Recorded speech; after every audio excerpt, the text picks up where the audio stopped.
When your Midea portable air conditioner isn't working properly, a simple reset can often solve minor electrical glitches and restore normal operation. The first troubleshooting step is power cycling, also called a hard reset. Start by unplugging the air conditioner from the electrical outlet completely.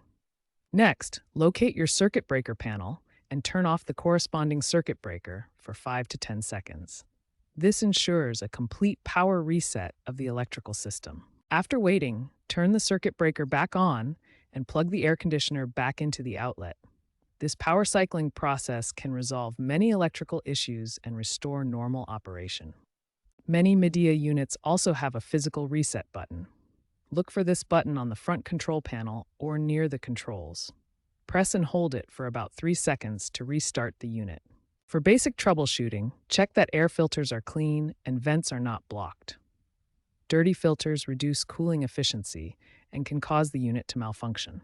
Clean your air filters every 2 weeks during regular use.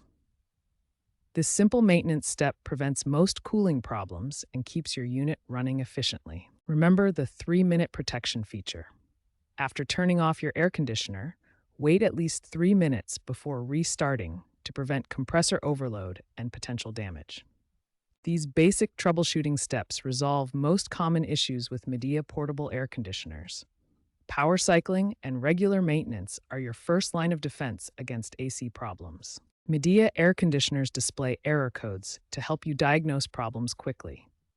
These codes appear on the unit's display and indicate specific issues that need attention. Your user manual contains a complete list of error codes and their meanings. Here's a typical error code table showing the most common codes you might encounter. The P1 error code is one of the most common issues. It indicates a full water tray that needs to be drained.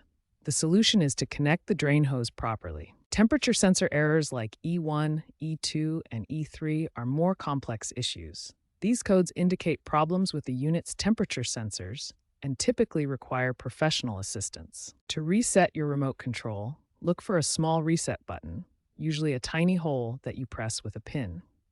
If there's no reset button, try holding the mode and temperature buttons simultaneously. If basic troubleshooting doesn't resolve the error codes, it's time to contact customer service or a qualified HVC technician. Professional diagnosis can prevent further damage to your unit. Important warning: frequent restarting of your air conditioner is not a solution.